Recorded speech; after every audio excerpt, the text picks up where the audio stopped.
Welcome to the Inside Texas Football YouTube channel powered by InsideTexas.com. It's another edition of the Saturday Roundtable. I'm Joe Cook, got Paul Wadlington, got Ian Boyd, and today we will go over CBS Sports blue chip ratio, look at it through our own view, and talk about certain aspects of the Longhorn roster with respect to how many blue chip recruits are on it. So, when you think blue chip recruit, Ian, what comes to mind? Because CBS Sports and Bud Elliott, who's been doing this for a long time, has a certain definition. But when you think blue chip recruit, what do you think of? Maybe not like numerically, but just some of the different aspects of it.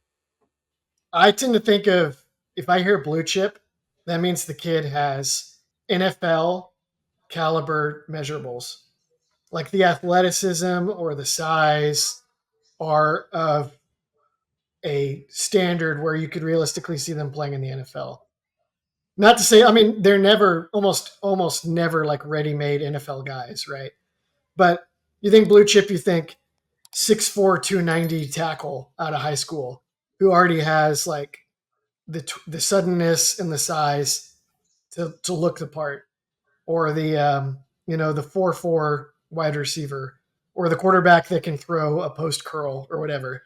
It's usually guys that have the obvious, for sure, elite measurables. Now, I know, Paul, that recruiting rankings are an inexact science, but if you're trying to create a line of a demarcation for where blue chip starts and ends, what are you thinking when trying to place that border? So actually, I was asking you this before. I didn't know. I mean, I think a lot of people think of blue chips. Some people say it's 5 stars, right? Which there aren't many of.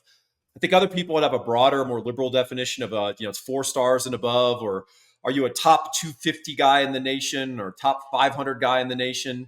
And I think it depends on the service. Also, it's not just the traits of the player. An easier shorthand would be, who wants this guy? What's his offer list? And is it a real offer list? Is it, there's these teams that get on someone's radar by offering them all when they're freshmen and sophomores just to be in the fight, and then they'll figure out the true evaluation later. But then there's also what you'd call like a true offer, a committable offer. Does this guy have the right to pick up the phone at any moment and commit to a Texas, an Ohio State, an Alabama, a Florida State? If the answer is yes, you might be a blue chip, not to go all Jeff Foxworthy here. So I think that's it. Is there a more formalized definition that Bud Elliott uses in these blue chip rankings, Joe? So Bud uses 247's rankings. Okay. His definition is 4 and 5 star. And when I go to On3's rankings, the process is decently similar when you look at On3 industry ranking. I think 247 composite, which they use.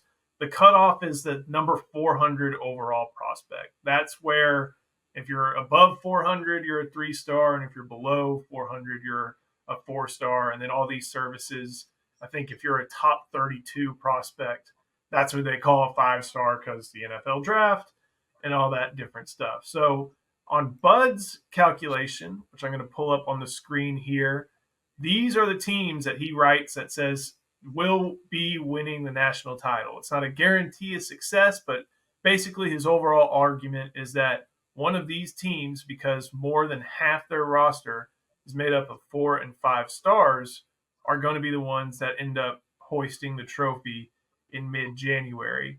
Lots of different things going on when he first started this. You didn't have to really factor in transfers. And if you did, you factored in 1 or 2. He has a certain way of factoring in transfers. We will have one discussing that in a little bit.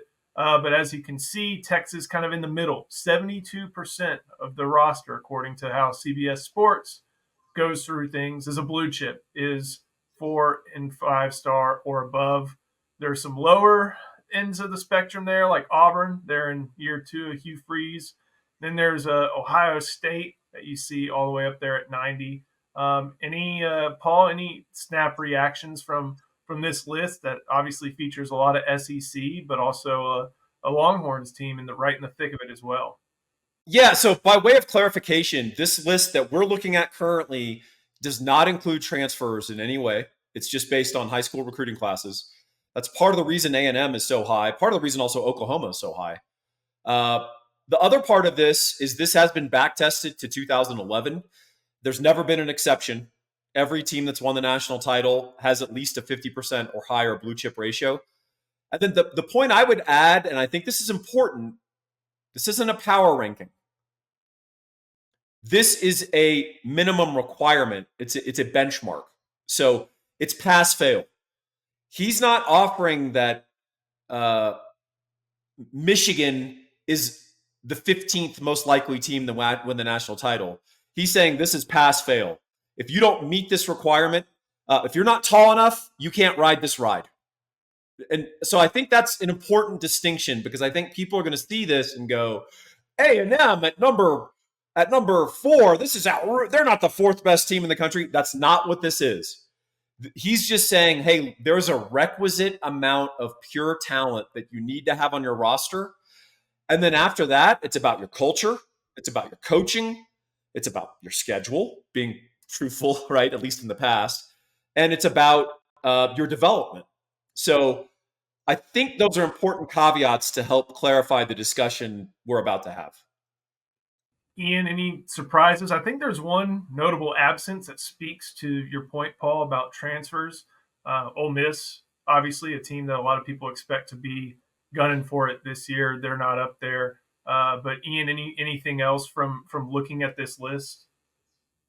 Well, I would note that the last 2 national runner-ups were below the line. And so the back testing is held up, but it is kind of a small sample that Bud is working with, because recruiting rankings are a very modern occurrence. If you go back to the 90s, those Nebraska teams would not clear 50%. 2000 Oklahoma, when Bob Stoops won, that team would not clear 50%. Now, I think Bud would say in the modern recruiting era, those teams wouldn't be good enough anymore, and that in the playoff era, they would get too worn down to finish, which is what happened to Washington last year, right? He might be right, but as solid as this has been, it has had a lot of close runs.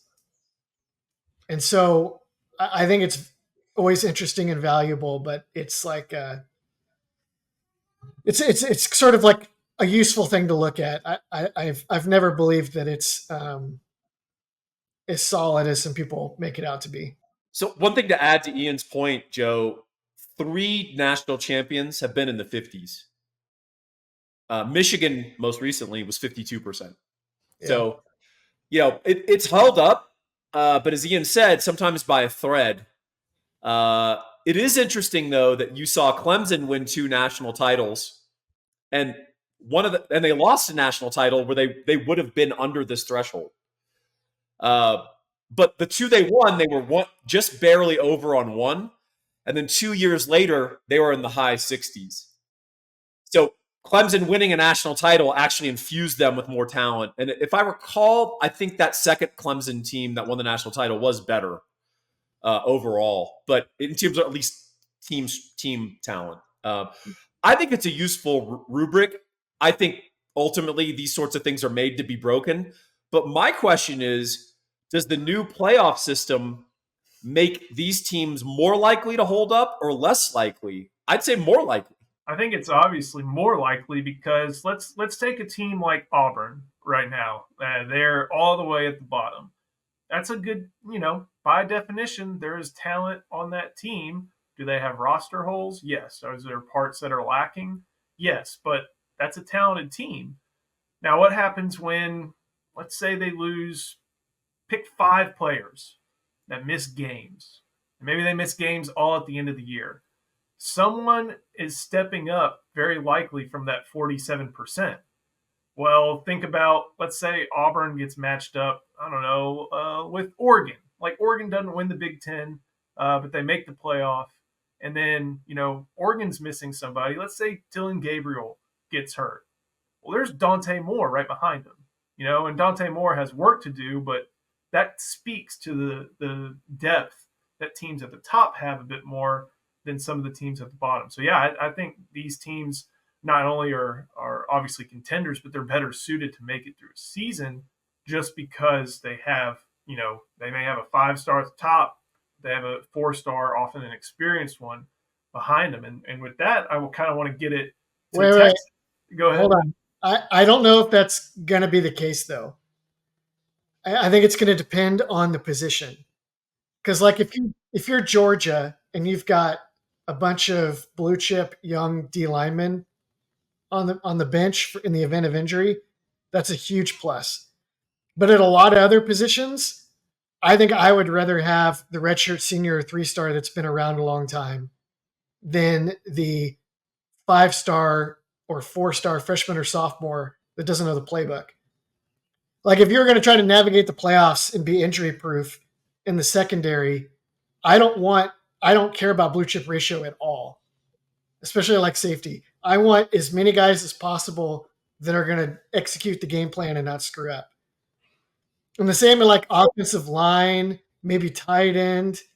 There's a lot of positions where if my blue chip ratio is really high, I'm worried that that means that I have an unbalanced roster that's like loaded with underclassmen that are not ready to play championship football in the event of an injury. So if this does get busted, say this year, right?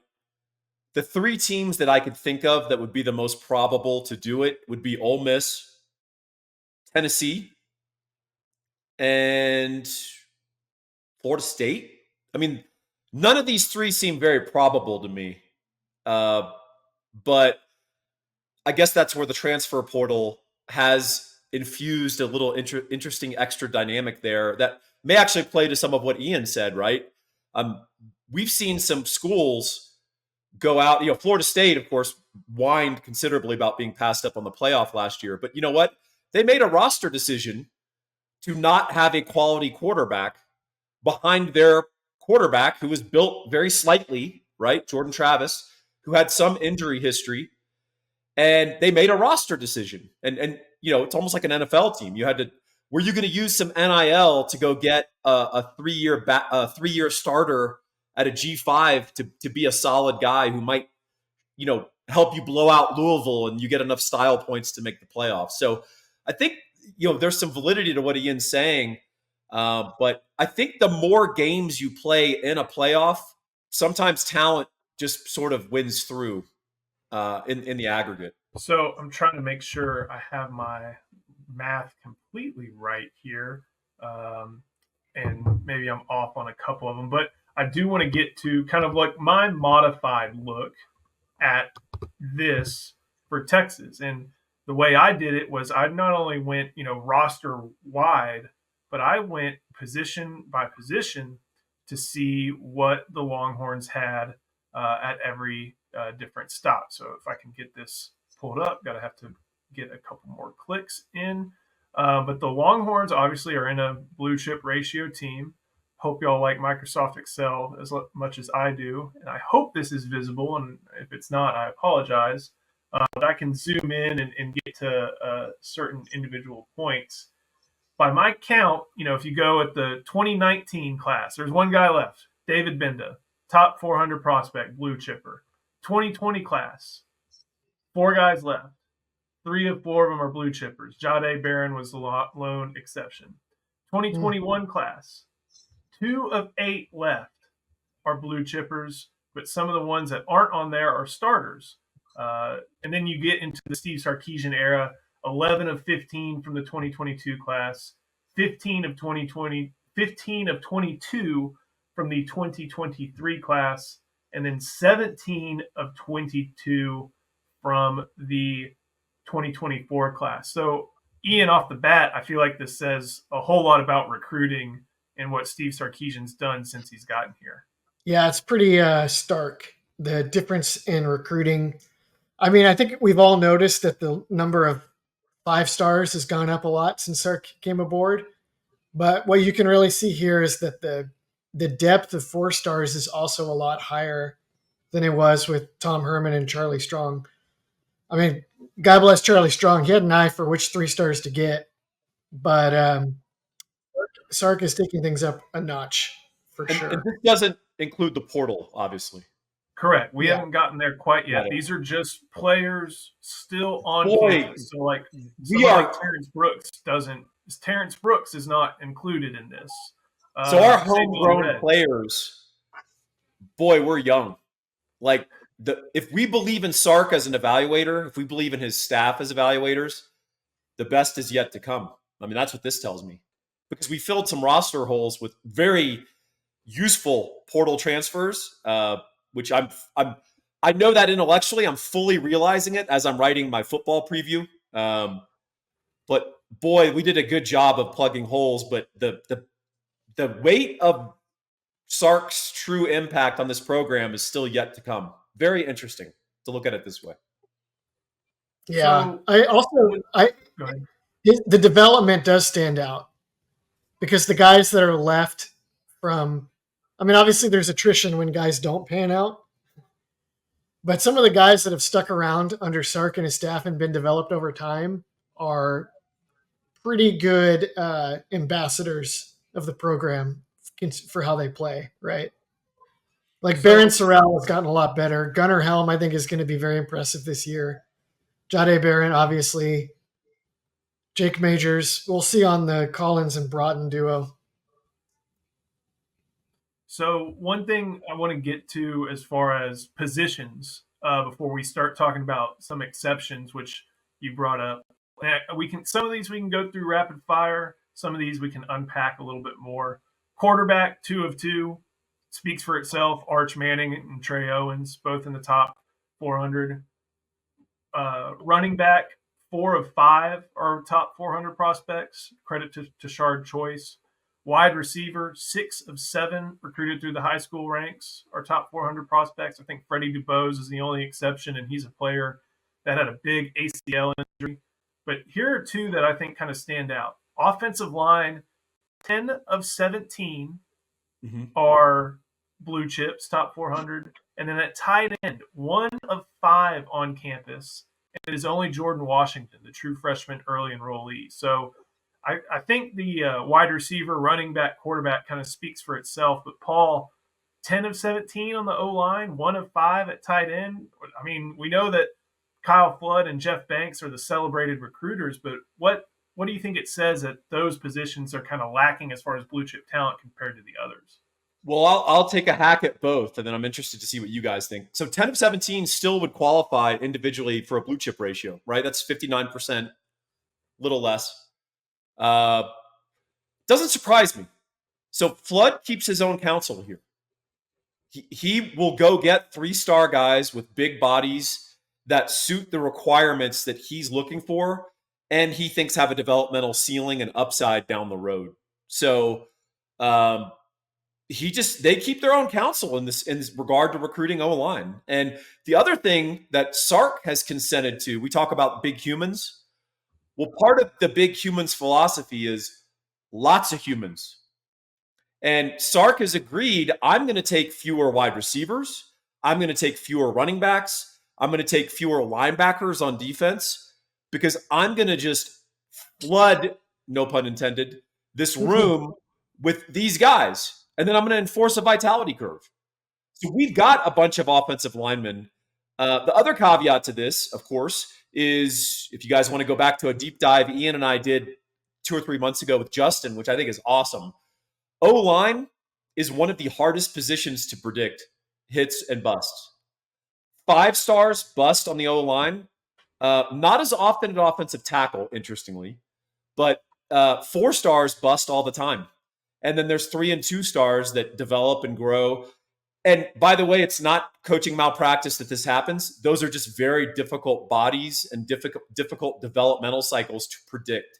You just don't know. So you got to kind of trust Flood here on they know what they're looking for. And then Sark is giving him a license of, great, I'm going to let you take 17 of them and not 12 because we're going to get that many more bites at the apple. And in fact, it's a pretty humble approach from a coach. Herman's approach with his guy was, we know what an elite O-line looks like. So we'll keep trim numbers and our guys will all hit. Well, they didn't. And Sark found that out the hard way when he arrived here in 2021. As for tight end, I'll be honest, man, that is the glaring deficiency on the roster. From a pure talent standpoint, you may have affection for Gunnar Helm, and you should. He's a useful piece and player in our team. You won't confuse him with Jaden Blue, right? From a pure talent standpoint. The other guys, I think, are developmental would be the best description. I would say, if there's been an area where you could kind of raise an eyebrow askance, it would be tight end. But the addition of Jordan Washington and I think what we have in the hopper coming up may address that soon. Also, yeah, we'll see how Spencer Shannon and Will Randall develop. We'll find out. I will say, if you watch that video that Paul just mentioned, we also talked about tight end in recruiting.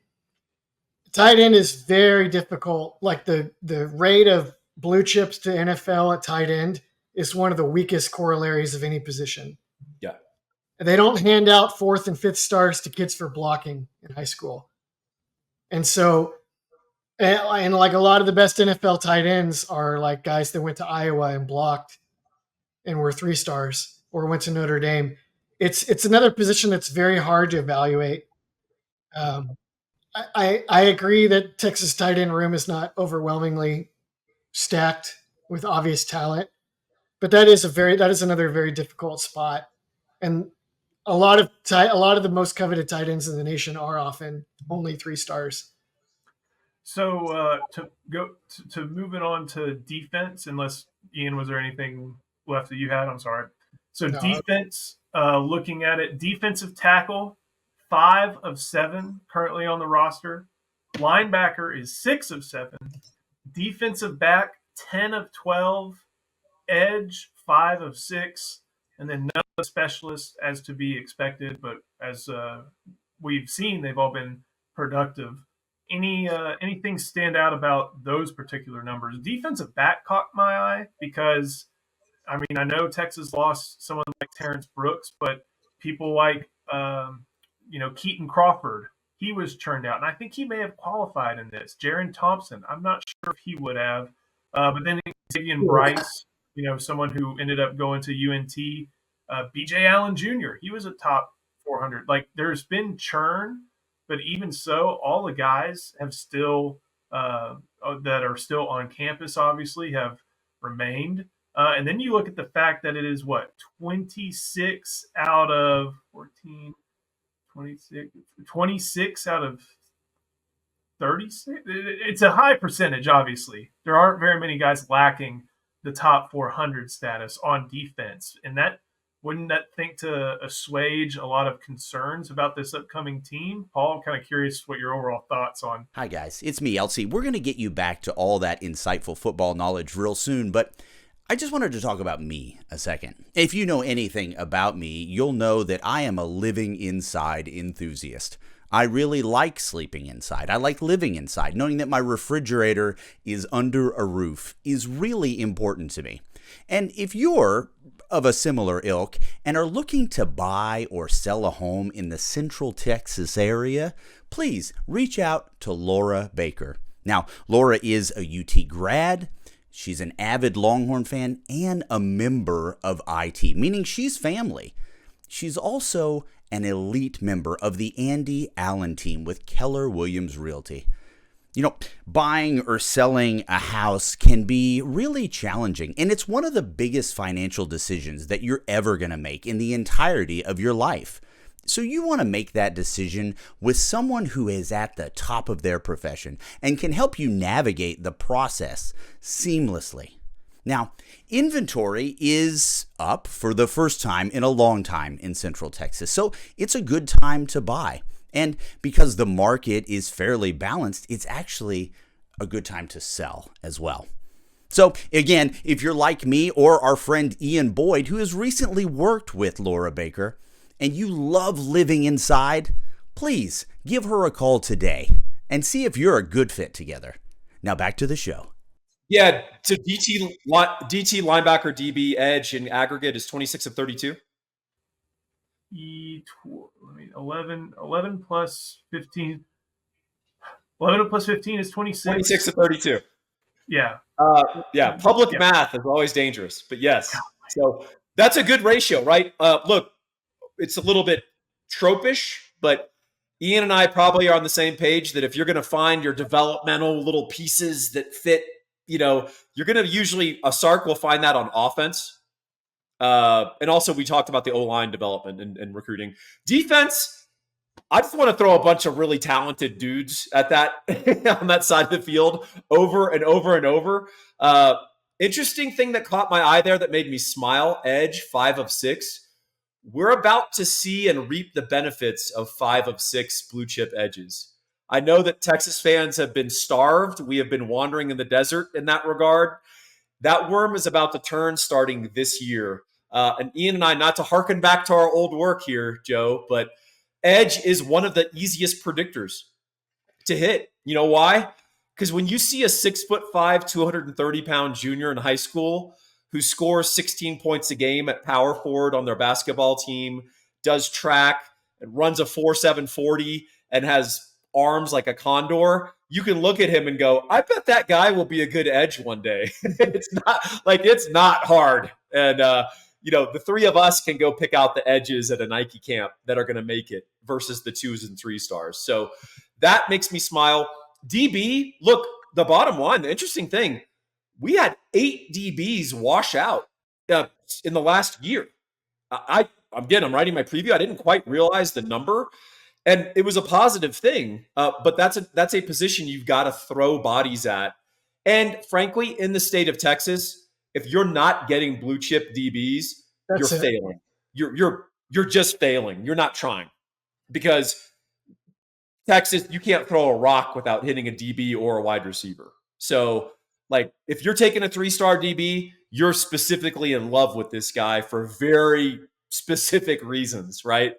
So I think that's an area where you got to throw bodies at it. And there's a developmental piece. Very interesting thing to look for there, gentlemen, is the Texas staff made a conscious decision that we're going to wash out some guys we don't think are physically capable of making plays that we want. And we're going to wash out some guys who we don't think are mentally capable of making some plays that we want. So they're making a big bet. I think it's going to probably be successful. But this is really interesting. And it's kind of lines up with what I want. I want 26 of your 32 defenders to be blue chips. And if you can throw in a Michael Taff every now and then, God bless you. Go get them. Ian, any thoughts? Yeah, if you throw a rock in the Metroplex, either somebody's going to catch it or somebody's going to swat it away and then do the same. So what I want to move to now is some of the guys who didn't make this blue chip ratio, but that we know are extremely critical contributors to Texas. And Jahdae Barron's one of them, Barron Sorrell, Gunnar Helm, Michael Taff, Cole Hudson, and then another one kind of looking forward in recruiting based off an odd ranking, at least in the industry ranking, is Alex January. So aside from the specialists who we know have their own contributions, do any of those players stand out to you, Paul? Actually, give Ian the first crack at this. I've answered the first 2 questions first and made Ian back clean up. Alex January immediately stands out. I think sometimes the recruiting rankings, in my estimation, don't properly value defensive tackles with elite size. There's only so many of them in the world, and it's just kind of weird sometimes. To me, it's really bizarre that Alex January is a 3-star when the number of programs in the country that wouldn't be lining up their NIL to make sure they could get him on campus is very low. So that one stands out to me. I mean, we all remember T'Vondre Sweat was like a mid-level 3-star, but he was an enormous guy that could move. And so it's just kind of that's sometimes that's like still a market inefficiency in recruiting rankings. Some of the other ones that stand out, I think Jahdae Barron stands out a little bit, but it's very common for there to be high 3-stars in the state of Texas that end up being amazing skill athletes. Like Utah plays man coverage every year with guys like that from Texas and California and win the Pac-12. Gunnar Helm plays tight end, which we've already talked about. And then safety is a very heady position. So it's very common to find guys like Michael Taff that may not have the elite blue chip measurables, but end up being really good because they're good athletes. And then they also have just a great mind for the game or great mentality. So I don't know if that totally answers your question. All these guys are like classic exceptions, is I guess what I'm getting at. Well, interestingly, nothing to add. Ian nailed it out of the park. But Jahdae Barron, actually by 24/7 rankings, he was a high 4-star. He was the Oh. number 20 recruit in Texas. He was a pretty low 3-star on Rivals. And then on 3 had him as sort of like a high 3-star. So if we just use 24/7 rankings, Jahdae Barron would actually pass their blue chip. He was counted as a blue chip. So interesting. Can't do that. Can't do that. Use, those How guys. dare So with that, I kind of want to get to transfers, and that's kind of the last piece, something that this hasn't figured out quite yet.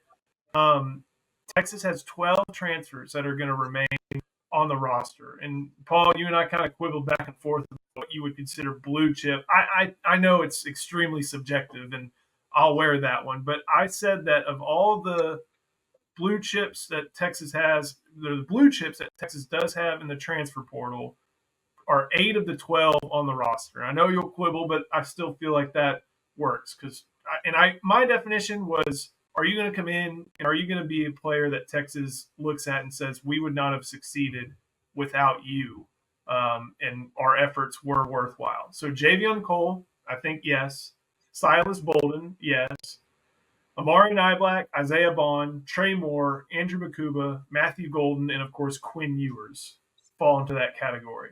I excluded Gavin Holmes, although he has obviously developed, worked his way up, an example like all the other ones. Excluded Bill Norton, even though he could start, Tia Savea, and Jermaine Lole. So 8 of 12 as far as transfers go. How far off am I on maybe not the specifics or in the specifics, but just kind of the aggregate with looking toward the transfer portal, Ian? It's such a hard thing to measure. I mean, I know they're on 3 and other services were trying to evaluate guys, give them like a college score that's updated instead of the old high school score. If you look up any transfer, they eventually get awarded a re-ranking. Theoretically, those should actually be more accurate than the high school rankings because we have actual college film. But it's so hard to tell, even because like the schedules are different. People come from different levels of the game. It's hard to put in the time to evaluate them. You don't have these camps to help you out. It all has to be diligent film study. I think Texas for sure seems to be aiming for blue chip caliber transfers, but it's a very difficult thing to factor into this whole predictive equation, I think. Paul, I know you're probably you disagree with some of my evaluations, but as far as Quinn Ewers, that one makes sense. Obvious blue chipper, and and then I'm kind of a Trey Owens guy, so I don't know.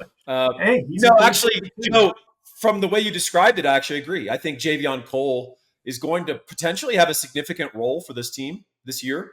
However, that's probably not how we defined blue chips before. So what was his offer list? Well, it was Michigan State, Auburn, which was comprised of the Oregon State staff that played him at San Jose State, which is very telling, and Auburn. Other than that, people didn't really know about him. So from that definition, could you call him a blue chip? Debatable. Trey Moore, I think you make a better argument that that's a G5 blue chip. Your AAC Defensive Player of the Year, the all-time sack record holder at UTSA, the all-time tackles for loss record holder at UTSA, considered the best defensive player in the conference. And we know, Ian and I tracked this early, and so we got to give ourselves a little pat on the back. But we theorized, hey, these superstar standouts from FCS and G5, they're going to level up well for the most part. Whereas it's often these 5-stars who sat the bench for 3 years at Georgia that the fans get all fired up about. Oh, we got this guy from Alabama. He's a former 5-star. And it's like, he played 41 snaps in 4 years there. I don't know. Kendrick Blackshire. This isn't the droid we're looking for, right? So anyway, I don't know, Joe. So from what you described, I actually like that. I think that he's a blue chip. He's a blue chip to us. But I don't know if the rest of America thought Javion Cole was a blue chip. But, we're about to find out. I think that's the cool thing. And then you guys got the guys like Matthew Golden, who was a high school blue chip. And then when he played at U of H, when he wasn't banged up, he had game impact in a big way. So Silas Bolden, he might be like a blue chip gadget player for us, but I don't know if I don't think he's dropping 1,000 yards for Texas this year. But I'm glad he's on campus. I'll say that. I'm glad we got him. So my final modified blue chip tally, I think Texas is at 84 players right now. 49 of 72 from the high school recruiting ranks on scholarship fit that bill. 8 of 12 for my very subjective. So 57 of 84, 68%. And if you recall, Bud's tabulations had Texas at 72. So a little bit different, but still well within the range, well over the range of what Bud sees as necessary to win the national title. And here on June 29th, I'm putting y'all on the spot. Does Texas have enough blue chip talent to win the national championship? Ian? I mean, that's going to depend on whether or not some of these blue chip talents are actually that on the defensive line. So, and we don't exactly know yet, but I think yes. I mean, they've certainly tried to give themselves as many bites of the apple as they can at that position. So, I think yes. Yeah, the answer is yes. The whole premise of this is, do you have the benchmark? Do you have a minimum amount of blue chip talent? And then the rest of it is determined by your development, your coaching on the field, lucky breaks, crazy stuff happening. Does Carson Beck twist his ankle on the second possession in Austin? I mean, that's part of football, right? And it's part of what makes it cool. It's why we don't play this on paper. It's why we don't just play it on a video game. They actually go play it out on the field. So, yeah, we've got enough blue chip talent, but that's just one piece of the puzzle. And I think that was kind of the whole point of this show. Absolutely. Thank you all for this great in-depth discussion. It was a lot of fun. Thank you for watching. Make sure you like the video, subscribe to the channel, and if you're listening on podcast, go ahead and give us a 5-star rating and review. Head to InsideTexas.com. Use the promo code IT1. Get yourself 2 months of premium access for just $1. You're not going to miss any of the stuff we've got coming, not just in the end of June, but in July and in August as well. Paul, Ian, thank y'all so much. We'll see y'all next time on the Inside Texas Football YouTube channel, powered by InsideTexas.com.